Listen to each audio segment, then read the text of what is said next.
Welcome to a journey through the grand and magnificent events of royal history.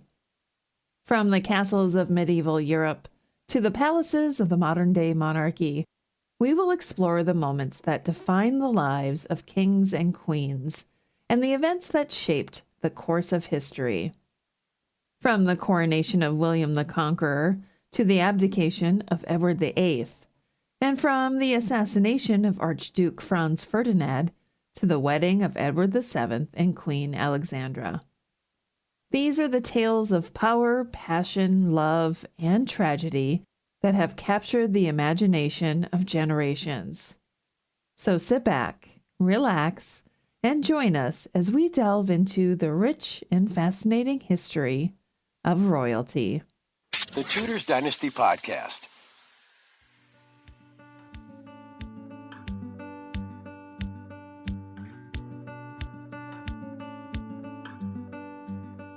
In the grand halls of Stirling Castle, on a crisp winter's day in 1594, a baby boy was born to James VI of Scotland and Anne of Denmark. They named him Henry Frederick Stuart, after his grandfathers, Henry Stuart and Frederick II of Denmark. As the eldest son, he was given a host of titles and positions, including Duke of Rothesay, Earl of Carrick, Baron of Renfrew, Lord of the Isles, and Prince and Great Steward of Scotland. But even as he entered the world with such pomp and circumstance, young Henry's early years were marked by tension between his parents. Anne, perhaps feeling the weight of her duties as a royal mother, left Henry in the care of Stirling Castle, far from her loving embrace. It was a decision that would have far-reaching consequences for the young prince. In 1603, when James VI ascended to the throne of England as James I, Anne returned to Stirling Castle to retrieve her son. From that moment on, Henry's life was a whirlwind of royal duties and expectations. He became Duke of Cornwall immediately, and in 1610 he was created Prince of Wales. Despite the weight of his responsibilities, Henry was beloved by the people and showed great promise as a leader. But alas, Henry IX was not to be. In 1612, he fell ill with typhoid fever and passed away at the tender age of 18. The nation was plunged into mourning, and his body lay in state at St. James's Palace for 4 long weeks before being interred at Westminster Abbey. His younger brother, the future Charles I, inherited his titles, but the memory of Henry's short life and great potential lingered on. On the 20th of February, 1867, a little prince by the name of Louise Victoria Alexandra Dagmar entered the world. Her parents were none other than Edward, Prince of Wales, and Alexandra of Denmark. And her grandmother just so happened to be the reigning monarch of the United Kingdom at the time, Queen Victoria. Talk about having some serious royal connections. Louise grew up with her siblings at Sandringham House in Norfolk, where she received a limited education. But that didn't stop her from having a pretty sweet life. She got married to this guy named Alexander Duff, the 6th Earl of Fife, in a fancy ceremony at Buckingham Palace in July 1889. And if that wasn't enough, 2 days later, Queen Victoria created Alexander the Duke of Fife. So basically, Louise became a duchess overnight. The newlyweds went on to have 3 children, but sadly, their eldest son passed away in infancy. Then things got a little wild when Louise's dad became King Edward VII in 1901, and then gave her the title Princess Royal in 1905.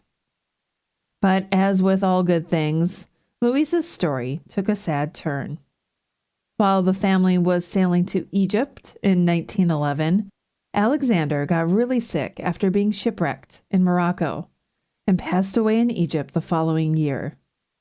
So their daughter, Alexandra, became the Duchess of Fife in her own right. Louise lived a pretty long life, passing away at the ripe old age of 63 in London in 1931. She was buried in St. George's Chapel at Windsor, but her remains were later moved to the private chapel at Mar Lodge. So that's the story of Louise Victoria Alexandra Dagmar, a princess who lived a life filled with pomp and circumstance, but also with some pretty tough times. All right, hold on to your hats, folks, because we're about to take a trip back to the 14th century to meet maybe one of the coolest princesses of all time. That's right. On the 21st of February, we celebrate the birthday of Isabella, the daughter of John I of Portugal and Philippa of Lancaster, born in 1397. Isabella was a real trailblazer, not only because she was the fourth child, but also because she was the only one who managed to survive infancy. Her maternal grandfather was none other than John of Gaunt, 1st Duke of Lancaster, a son of Edward III. So let's say she had some pretty fancy family ties too. Growing up with her brothers at the court in Lisbon, Isabella was one smart cookie. She received an excellent education in politics and was an avid reader. She even became proficient in Latin, English, French, and Italian, proving that she was not just a pretty face. Isabella married Philip the Good, Duke of Burgundy, on the 7th of January, 1430. And let me tell you, this was no ordinary marriage. Philip had already been married twice before, and he really wanted to have some children with Isabella. And boy, did they deliver. They went on to have 3 sons. But unfortunately, only one, Charles the Bold, would survive to adulthood. But Isabella wasn't just a baby-making machine. She held serious influence over her husband and son in politics and was a master negotiator. She even arranged some incredible marriages for the people of the court. However, things weren't all roses and sunshine for the princess. When her son became estranged from his father, she withdrew from court to side with him. But she still managed to live a long and fruitful life, passing away on the 17th of December, 1471, at the age of 74, in Burgundian, Netherlands. Isabella of Portugal, a smart, savvy, and influential princess who made her mark on history. The year was 1547, and the court of Fontainebleau was abuzz with excitement. Henry II of France and Catherine de' Medici had just welcomed a new addition to their family, a baby girl named Claude. As she grew up alongside her sisters Elizabeth and Mary, it became clear that Claude was a force to be reckoned with. At the age of 11, Claude found herself at the center of a political alliance when she married Charles III, Duke of Lorraine. Despite their age difference, the young couple was deeply in love, and their marriage brought an end to Charles's long captivity at the French court. Together, they left for Lorraine in the late 1559, ready to start their new life together. Over the years, Claude and Charles's love only grew stronger, and they had 9 children together. But their happiness was not to last. In 1572, Claude was in Paris for the wedding of her sister Margaret to Henry of Navarre. Little did she know that the celebration would soon turn into a nightmare. The St. Bartholomew's Day massacre erupted, and Claude found herself caught in the crossfire. Her sister Margaret sought refuge in her chamber, and together they braved the chaos and terror of that terrible night.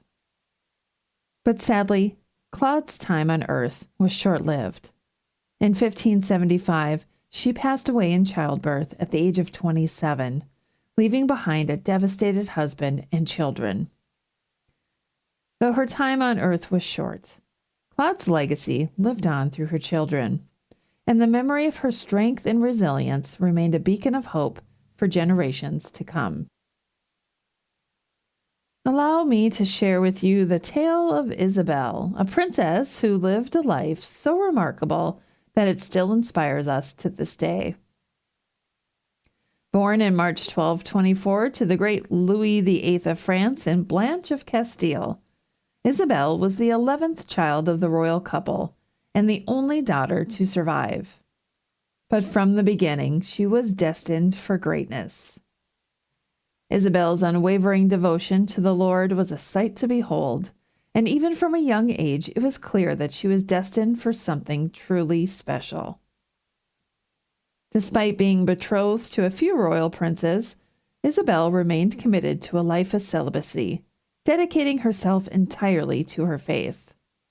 And in 1256, she took things to the next level by founding the convent of the Humility of the Blessed Virgin, a true beacon of hope and faith in an often dark and troubled world. But Isabel was no mere figurehead. She refused to be named abbess, instead choosing to retain her wealth and resources to provide for Longchamp Abbey. And boy, did that decision pay off. Her monastery was a true testament to her unwavering commitment to her faith, and it inspired all who came into contact with it. Isabel passed away on the 23rd of February, 1270, at the age of 45, but her legacy lived on. Beatified by Pope Leo X in 1521, and later canonized by Pope Innocent XII in 1697, Isabel became a true symbol of piety and devotion. But that's not all. Longchamp Abbey may have been destroyed during the French Revolution, but one tower still stands tall in Paris, a reminder of Isabel's incredible impact on the world. It's a fitting tribute to a princess who lived a life so remarkable that it still inspires us today. We're about to dive into the thrilling tale of Edward Plantagenet, a royal whose life was marked by intrigue, betrayal, and tragedy. Born on the 25th of February, 1475, to none other than George Plantagenet, 1st Duke of Clarence, and Isabel Neville, Edward was a true product of his royal bloodline. His paternal uncle was Edward IV of England, a powerful monarch who left an indelible mark on the nation's history. But it was his maternal grandfather, Richard Neville, the Kingmaker, 16th Earl of Warwick, who was the real wild card in Edward's life. You see, in 1478, Edward was created the 17th Earl of Warwick upon the attainder and execution of his father, making him an immediate target of his enemies. But it was when his uncle Edward IV died in 1483 and his young cousin Edward V went missing that things really started to heat up for Edward. Despite his royal bloodline, Edward was passed over for the throne because of his father's attainder, and his other uncle, Richard III, took the reins of power. When he was killed in battle in 1485, Henry Tudor, now Henry VII, took the throne, and Edward's fate was sealed. He was sent to the Tower of London, where he lived out the remainder of his life as a potential threat to the Tudor reign. And while his life may have been marked by tragedy, it was in his death that he truly made his mark on history. In 1499, Edward was involved in a plot to overthrow Henry VII, and he went on trial for treason. Edward was beheaded on the 28th of November, 1499, at the age of 24. His death marked the end of the illegitimate male line of the Plantagenets. However, he did have an elder sister, Margaret Pole, 8th Countess of Salisbury, who was later executed by Henry VIII in 1541. So there you have it, the story of a royal whose life was marked by tragedy, but whose legacy lived on long after his death. Edward Plantagenet, Earl of Warwick. In the year 1498, in the grand halls of the Burgundian court, a princess was born who would go on to live a life of great power and influence. Her name was Eleanor, and she was the daughter of Philip, Duke of Burgundy, and Juana of Castile, two of the most powerful rulers in Europe. Eleanor was born into a world of wealth and privilege, and her lineage was just as impressive. Her paternal grandparents were none other than Maximilian I, Holy Roman Emperor, and Mary, Duchess of Burgundy, while her maternal grandparents were the Catholic monarchs Ferdinand II of Aragon and Isabella I of Castile. It was clear from the start that Eleanor was destined for great things. And so it was that in 1518, her own brother, Charles I of Spain, arranged for her to marry their uncle, Manuel I of Portugal. Despite the significant age difference between the two, they had a fruitful marriage, with 2 children born to their union. Tragically, only their daughter survived to adulthood, and after Manuel's death in 1521, Eleanor returned to the Spanish court. But Eleanor's story did not end there. In 1530, after becoming engaged in 1526 during Francis I of France's captivity in Spain, she married Francis I, becoming Queen of France in the process. Though her marriage was not a happy one, Eleanor was a loving and devoted stepmother to Francis's children, whom she helped raise. When Francis passed away in 1547, Eleanor left France for Brussels to be at the court of her brother. And yet, even as she grew older, she remained a woman of great influence, returning to Spain in 1556 after Charles abdicated. It was during a trip to visit her daughter that Eleanor passed away at the age of 59. But her legacy lived on, and she was buried in Spain, a testament to the power and influence of a remarkable woman who lived a life that was truly larger than itself. And that concludes this week in Royal History. I want to give a special shout out to my new patron, Summer F. Welcome to the gang, Summer. Thank you so much for stopping by today. I hope that you really enjoyed the topics that I touched on, and maybe you'll go down a wormhole or two, because let's be honest, that's the fun part of this, isn't it? Until next time, I'm Rebecca Larson. Thanks for listening to this episode of the Tudors Dynasty Podcast. You can follow and support the Tudors Dynasty Podcast on Facebook, Twitter, Instagram, and Patreon @Tudors Dynasty.